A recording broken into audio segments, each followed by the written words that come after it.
네, 문재인 대통령이 취임 3주년 특별 연설에서 몇 가지 주요한 구상들을 내놨습니다. 이 가운데 일자리 창출을 위한 한국형 뉴딜 정책을 추진하겠다고 밝혔는데요. 네, 박영선 중소벤처기업부 장관과 함께 한국형 뉴딜 정책에 관한 중기부의 입장과 계획까지 들어보겠습니다. 어서 오십시오. 네, 안녕하세요. 안녕하십니까. 네. 요즘 참 이것저것 챙길 게 많으실 것 같은데 네, 이렇게 그렇습니다. 나와주셔서 감사드립니다. 네.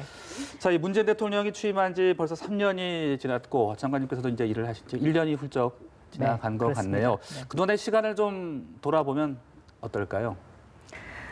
네, 문재인 정부 들어와서 가장 네. 활발하게 성장하는 분야가 바로 벤처 스타트업 분야입니다. 그리고 이 벤처 스타트업 분야는 코로나19라는 이 긴 터널을 거치면서도 위기를 기회로 만드는데 굉장히 기여를 많이 했습니다. 그래서 네. 이 분야에 대한 어떤 3주년의 그 의미 부여가 굉장히 저는 중요하다라고 생각하고요. 또 지난해 일본의 수출 규제와 관련해서 신속히 대응을 해서 소재 부품 장비 분야를 지난해부터 이미 많은 R&D 지원을 통해서 준비해놨던 것, 이것도 코로나19의 대응에 상당한 도움을 네. 줬습니다. 네. 역설적으로.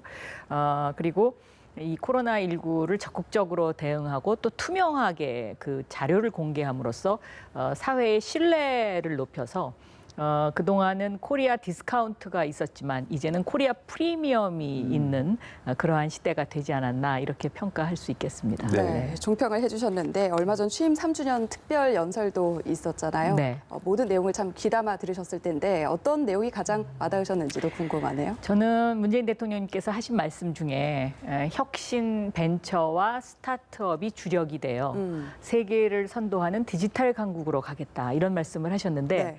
그게 가장 저한테는 강하게 와닿는 부분이었습니다. 네. 네. 자, 그리고 이제 포스트 코로나 시대를 대비하는 이제 국정 과제도 제시를 하셨는데 네. 이제 가장 좀 주목을 받았던 것이 바로 한국형 뉴딜이 아닐까 싶습니다. 네. 이게 네.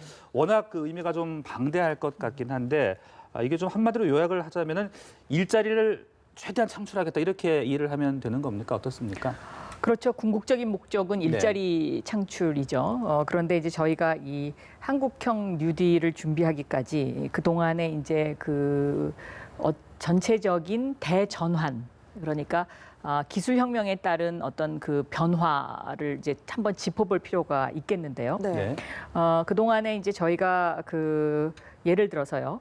유니콘 하면 2017년에는 3개였는데 작년까지 11개로서 이제 유니콘 11개 국가가 됐고요. 또 최근에는 이렇게 코로나19가 어려운 상황 속에서도 마켓컬리 같은 경우가 네.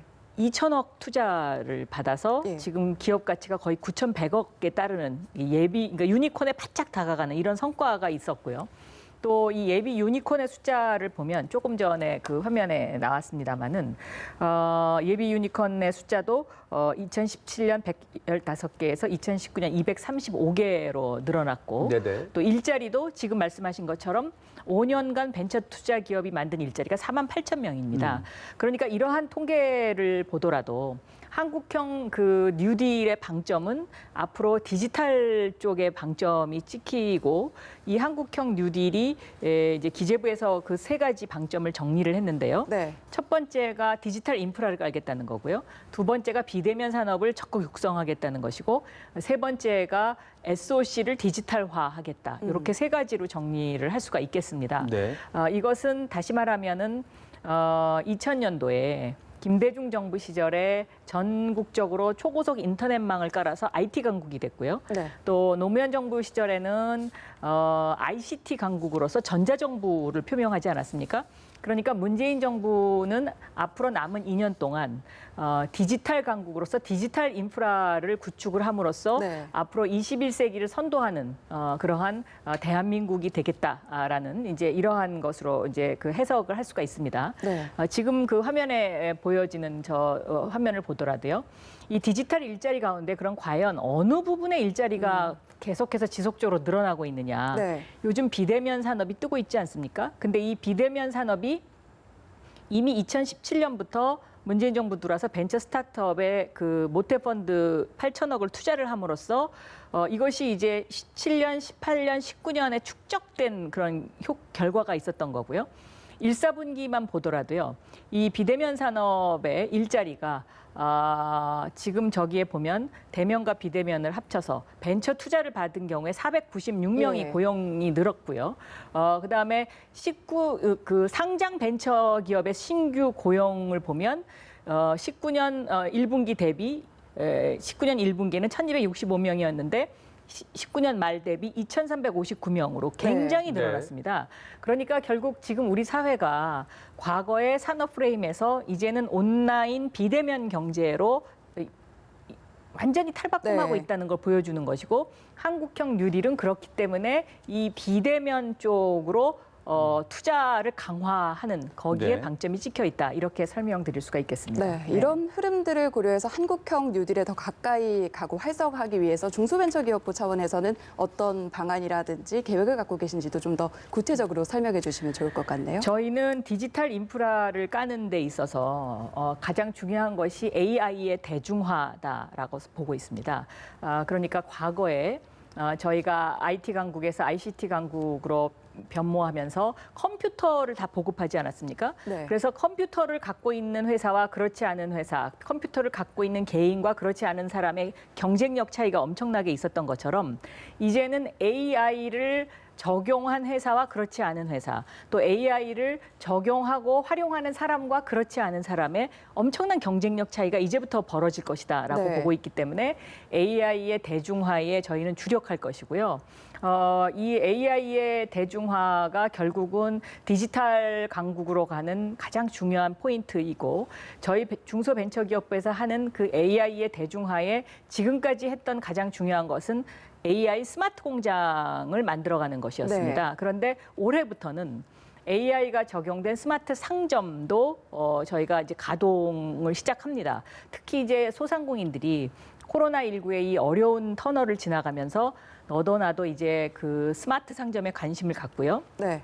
또 온라인 주문, 온라인 배송 여기에 이제 관심을 갖기 시작하셨습니다. 그래서 전통적으로 하고 계시는 그 소상공인들의 그런 어떤 그 판매 방법을 저희 중소벤처기업에서 조금 도와드려서 온라인 경제로 진입할 수 있도록 하는 일 이런 것들이 저희 중소벤처기업부가 앞으로 할 중요한 일들 중에 하나입니다. 네, 그런데 네. 이 AI 상용화라든지 활성화 이 부분을 듣고 많은 대중들이 그러면 나중에 우리가 일할 일자리가 사라지는 건 아니냐 이렇게 우려하는 목소리가 높은데 네. 한국형 이 뉴딜이 일자리 증가로 확대로 이어지기 위해서는 어떤 노력들이 좀 필요하다고 그런 보십니까? 걱정을 많이 하시죠. 네. 그런데 실질적으로 저희가 스마트 공장을 그동안에 많이 구축해 보지 않았습니까? 근데 이 스마트 공장을 구축해 하면서 얻은 결과는요. AI가 투입이 되면 예측이 가능하고 네. 그렇기 때문에 예산이 절감되고 생산량이 늘어나서 오히려 고용이 증가합니다. 그런데 어느 부분에 있어서 고용이 증가하느냐? 그것은 AI로 인해서 새로운 일자리가 만들어지더라고요. 네. 그러니까 네. 데이터를 분석하고 데이터를 활용하는 쪽에 일자리가 만들어지는데 그 데이터를 분석하고 활용하는 쪽의 일자리가 단순하게 수학을 전공하고 AI를 전공하고 과학을 전공하는 사람만 필요로 하는 게 아니고요. 네. 어떠한 일을 하는 데 있어서 오랜 동안의 경험을 갖고 있는 그 인간의 직관으로 했던 일을 AI 데이터로 변환하기 위해서는 이 오랜 숙련된 노동자의 그 경험이 필요합니다. 그래서 숙련된 사람이 AI 기술자와 만났을 때 가장 큰 효과가 나고 있습니다. 그래서 그렇게 저희가 앞으로 교육하고 또 그런 식으로 이것을 정책을 펴나가면 그런 그 걱정을 예. 덜 수 있을 것 네. 같습니다. 일자리가 줄어든다기보다는 이제 숙련된 일자리에 대한 수요가 또 분명히 생길 것이다. 그렇습니다. 네. 왜냐하면 지금 저기 그 자료도 보시면은요. 고용 그러니까 예를 들면 벤처 투자 기업의 고용 인원이요. 저렇게 17년에 6만 명에서 9만 7천 명으로 늘어났고요. 네. 특히 그 가운데 비대면 벤처 투자 기업의 고용 인원이 2만 7천 명에서 4만 8천 명으로 늘어났습니다. 네. 그러면 이 비대면이라는 것은 무엇을 의미하느냐? 이미 온라인 경제로 진입해서 예를 들면 뭐 부동산 중개소를 한다. 그러면 이 부동산 중개소에서 온라인으로 비대면으로 하는 이런 것들이 이제 앞으로 계속 펼쳐질 텐데 네. 그럼 여기는 그러면 우리가 일자리가 더 줄어드는 게 아니야? 사람이 필요 없는 네. 거 아니야? 이렇게 생각하는데 그렇지 않습니다. 이제는 사람들이 직접 집을 가서 눈으로 보기보다는 그 누군가가 그것을 화면으로 찍어서 그걸 디지털로 화면으로 옮겨줘서 그 화면을 보고 아, 나 이 집 마음에 들어. 이거 네. 한번 사볼까? 이렇게 되는 거거든요. 네. 그러면 그 화면으로 그것을 만드는 그 일자리가 생겨나는 겁니다. 그러니까 영상 촬영을 하고 이것을 편집하고 또 이것을 가공하는 그런 새로운 일자리가 또 만들어지는 거죠. 그 가운데에서. 네, 알겠습니다. 자, 이런 가운데 이제 코로나19로 좀 상당히 힘드신 우리 소상공인 분들에 대해서 2차 금융 지원 프로그램이 이제 그렇습니다. 본격적으로 네. 가동이 될 텐데 1차 프로그램과 좀 다른 점이 있다면 소개를 좀 해주시고 이게 꼭 필요한 분들에게 잘 좀 전달이 돼야 할 텐데 네, 어떤 계획 갖고 계십니까? 1차 프로그램은 저희 중소벤처기업부에서 소상공인 센터를 통해서 신용 등급이 비교적 낮았던 그 7등급에서 9등급까지의 분들에게 정말 담보 없이 5일 만에 대출을 해드렸고 이런 사람의 숫자가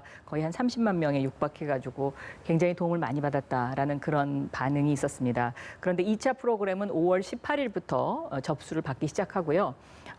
이것은 저희 소상공인 센터에서 하지 않고 6개 시중은행에서 합니다. 6개 시중은행에서 하기 때문에 시중은행을 찾아가셔야 되고요. 네. 이 6개 시중은행에서 가급적 신용 등급이 낮은 분들도 대출을 해드리는 쪽으로 지금 문호를 개방하려고 굉장히 노력하고 있습니다. 네. 네. 한국형 뉴딜과 관련된 계획 그리고 2차 금융지원 프로그램 내용까지 차근차근 짚어봤는데요. 끝으로 이제 대통령 남은 임기 2년 동안 어떤 형식으로 이제 어떤 국정 운영 방향에 방점을 찍어야 할지 이 부분도 좀 짚어주시면 좋을 것 같습니다. 저는 문재인 정부 5년 동안 무슨 일을 했느냐라고 이제 사람들이 나중에 묻게 되면 문재인 정부 5년간은 디지털 경제로의 전환을 위한 인프라를 깔았다. 그래서 그 인프라가 앞으로 100년의 먹거리를 제공하는 그러한 토대를 만들었다라는 평가를 받게 되면 굉장히 성공적으로 그 문재인 정부 5년의 그 임기 동안에 그런 것들이 이루어지지 않을까 네. 이렇게 생각을 하고 있습니다. 네. 알겠습니다. 모쪼록 이 코로나 사태를 좀 잘 극복하고 우리 경제가 좀 더 힘을 냈으면 좋겠습니다. 네. 장관님 오늘 말씀 고맙습니다. 네, 감사합니다. 잘 들었습니다.